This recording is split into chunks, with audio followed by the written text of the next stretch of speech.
तो दोस्तों आज हम बात करेंगे सेप्टोप्लास्टी और टर्बिनेट सर्जरीज के बारे में। ये दोनों नाम अक्सर एक साथ कई बार आपने सुने होंगे और वजह भी बिल्कुल क्लियर है। बहुत से लोग सालों से नाक बंद रहना या रात को मुंह खोल के सांस लेना, खराटे लेना, सर में भारीपन, दर्द रहना या बार बार साइनस के इन्फेक्शंस झेलते रहते हैं, लेकिन उन्हें पता नहीं होता है कि उनका असल में प्रॉब्लम मोस्टली नाक की हड्डी का टेढ़ा होना, जिसे हम डिविएटेड नेजल सेप्टम बोलते हैं यानी डीएनएस, या टर्बिनेट्स का आकार बढ़ जाता है जिसको टर्बिनेट हाइपरट्रोफी बोलते हैं। और कैसे इन सर्जरीज की हेल्प से आपकी जो नेजल ब्रीदिंग होती है उसको कितना अच्छे से हम इंप्रूव कर सकते हैं, इन सभी चीजों के बारे में हम आपको आज बताएंगे एक इंफॉर्मेटिव वीडियो के द्वारा।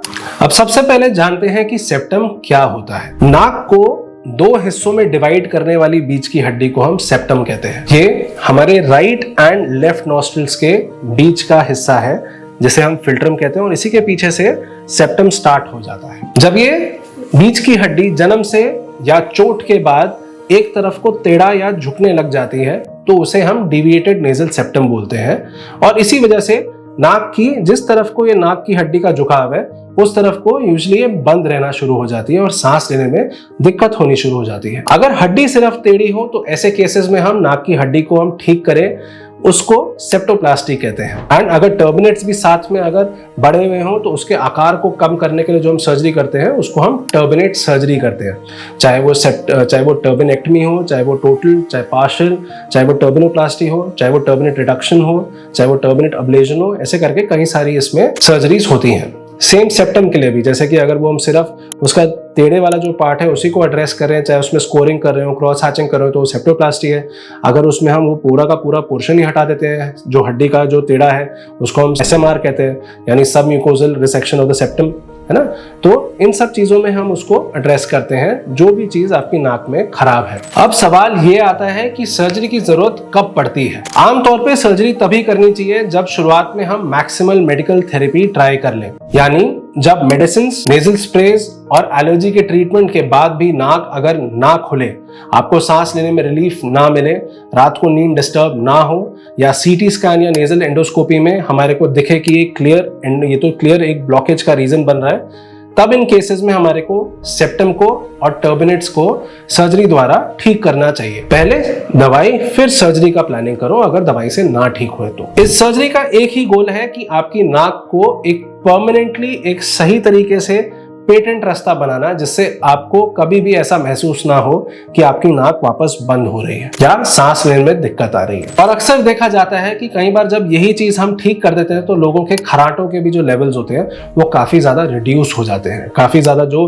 खराटों की इंटेंसिटी बहुत ज्यादा हाई होती थी वो भी बहुत ही लो हो जाती है या ना के बराबर से हो जाते हैं। सेप्टोप्लास्टी का मतलब होता है टेढ़े सेप्टम को सीधा करना। इसमें बाहर से कोई कट नहीं लगता है, सारी सर्जरी नाक के अंदर से ही होती है। जो टेढ़ा पोर्शन ब्लॉकेज क्रिएट कर रहा होता है उसको इतना पोर्शन हम एक्सरसाइज कर देते हैं, पूरा निकाल देते हैं टेढ़ी हड्डी को, और इसको सही तरीके से करने पे बिल्कुल सही रिजल्ट मिलता है। इसका बेस्ट पार्ट ये है कि चेहरे पे कोई बाहर कोई कट, कोई निशान कुछ भी नहीं आता है। नाक की जो बाहर की शेप है वो बिल्कुल सेम रहती है। टर्बिनेट्स की सर्जरीज में काफी एडवांस टेक्निक्स हम यूज कर सकते हैं, जैसे कि माइक्रो डिब्राइडर या रेडियो फ्रीक्वेंसी या कोअब्लेशन को, जिससे नाक के अंदर के मास को हम कम कर सकते हैं। ये डिपेंड करता है उसके स्ट्रक्चर पे, जो कि एक सीटी स्कैन पे आराम से असेस किया जा सकता है, और इससे काफी ज्यादा फास्ट रिकवरी भी होती है। कई बार लोग पूछते हैं कि क्या सर सिर्फ सेप्टोप्लास्टी से ही नहीं मेरा फायदा हो सकता, बट उनको मैं यही कहता हूं ऐसे लोगों को कि सब कुछ डिपेंड करता है आपके नाक के स्टेटस को।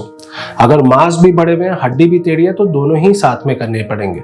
अगर सिर्फ एक ऑपरेशन किया तो नाक के मांस अगर बड़े रह गए तो भी ऐसा कई बार पेशेंट्स कंप्लेन करते हैं कि सर ये तो किया, हड्डी तो ठीक हो गई, फिर भी हमारी नाक बंद है। तो इसलिए जो सही तरीका है वो दोनों चीजों को एक ही बार में एड्रेस करो, क्योंकि एक ही बार को आप चाहेंगे एक ही बार में आपको फुल रिजल्ट मिले। कई सारे पेशेंट्स को देख के बहुत ही राहत मिलती है, क्योंकि कई सारे पेशेंट्स जिनको हम ऑपरेट करते हैं वो सालों से मुंह से सांस ले रहे थे, नाक तो बिल्कुल ठस रहती थी, और उनको पहली बार वापस उस नाक से ढंग से सांस लेके देख के जो मुंह पे एक अलग एक्सप्रेशन दिखता है, एक बहुत ही अच्छा एक्सपीरियंस जो उनके मुंह पे लगता है, वो देख के बहुत ही सेटिस्फैक्शन मिलती है। सर्जरी आज के टाइम में काफी ज्यादा सेफ है ज्यादातर केसेस में पेशेंट 1 से 2 दिन में बिल्कुल नॉर्मल रूटीन पे आ जाते हैं। नाक शुरुआत में 1 आध दिन के लिए हम ब्लॉक रखते हैं, दूसरे दिन हम वो पैक हटा देते हैं एंड उसके बाद से पेशेंट बिल्कुल नॉर्मल सांस लेना शुरू कर देता है। इनिशियली थोड़ा सा नाक के अंदर घाव रहते हैं, जो पोर्शन हमने निकाले हैं, जो फ्लैप्स बने हैं वो वापस अपनी जगह पे बैठेंगे। इसमें लगभग 4 से 6 दिन का टाइम लगता है। इस दौरान जो दवाइयाँ हम स्क्राइब करते हैं वो आप खाते हैं टाइम से, पर ज्यादातर केसेस ज्यादा से ज्यादा 1 से 2 हफ्ते में वापस अपने एकदम नॉर्मल रूटीन में आ जाते हैं। सीएनटी सेंटर में हम सेप्टोप्लास्टी और टर्बिनेट्स की एंडोस्कोपिक सर्जरी करते हैं। काफी ज्यादा एडवांस टेक्निक्स यूज करते हैं, जैसे कि कोब्लेशन, डिब्राइडर, दोनों ही हमारे पास अवेलेबल हैं। इन सर्जरीज की जो प्रिसिजन होती है वो बहुत ही ज्यादा एक्यूरेट होती है एंड फालतू अननेसेसरीली टिश्यू को हम बिल्कुल भी डैमेज नहीं करते हैं, जिसकी वजह से जो हमारे रिजल्ट्स होते हैं वो काफी ज्यादा सक्सेसफुल रहते हैं। एंड सर्जरी से पहले ही हम पेशेंट को बता देते हैं कि क्या क्या किस तरीके से किया जाएगा। पेशेंट जब भी हमारे पास आता है, एक प्रॉपर इवैल्यूएशन करा जाता है, उसका एंडोस्कोपी किया जाता है, एक स्कैन करके उसका नाक के अंदर का पूरा स्ट्रक्चर मिल जाता है, एलर्जी टेस्टिंग करके हमारे को आइडिया लग जाता है कि क्या इस सर्जरी को करने के बाद भी क्या पेशेंट ये सब झेलेगा या नहीं झेलेगा। और उसी के हिसाब से हम एक प्रॉपर प्लानिंग के साथ एक डिसीजन लेते हैं कि क्या सर्जरी करनी चाहिए या नहीं, और अगर करनी चाहिए तो उस सर्जरी से क्या आउटकम रहेगा, क्या प्रोग्नोसिस रहेगा, कितना टाइम लगेगा ठीक होने में, क्या क्या बेनिफिट्स मिलेंगे, ये सब पेशेंट को आराम से पहले ही समझा दिए जाते हैं। ये सर्जरी पिछले 40 साल से हमारे सेंटर पे होती आ रही है और न जाने कितने सारे पेशेंट्स इस सर्जरी के लाभ उठा चुके हैं। तो अंत में एक ही चीज बोलूंगा जो एक लास्ट पेशेंट ने मेरे को बोला था जब उसने अपना नाक को खुला इतना ज्यादा बढ़िया एकदम फील किया था। तो यही बोला कि क्योंकि जब सांस खुलकर आती है तभी जिंदगी में खुलकर जी जाती है। तो ये लाइन जरूर मैं इसमें बताना चाहूंगा कि मरीज कुछ ऐसा महसूस करते हैं, और मैं चाहूंगा कि जिस भी मरीज को ऐसी कोई दिक्कत हो, नाक बंद हो, नाक में सांस लेने में दिक्कत आ रही हो, खराटे आ रहे हो, नाक सूखी रहती हो, ठस रहती हो, तो अपने नजदीकी ईएनटी डॉक्टर या हमारे पास आके इसको कंसल्ट करें, प्रॉपर इवैल्यूएशन करें, और यदि इसका इलाज दवाई है तो दवाई से आप बिल्कुल इम्प्रूवमेंट महसूस करें, और अगर दवाई से भी फर्क नहीं पड़ता तो प्रॉपर सर्जरी करा के बिल्कुल एक नॉर्मल जीवन जिए।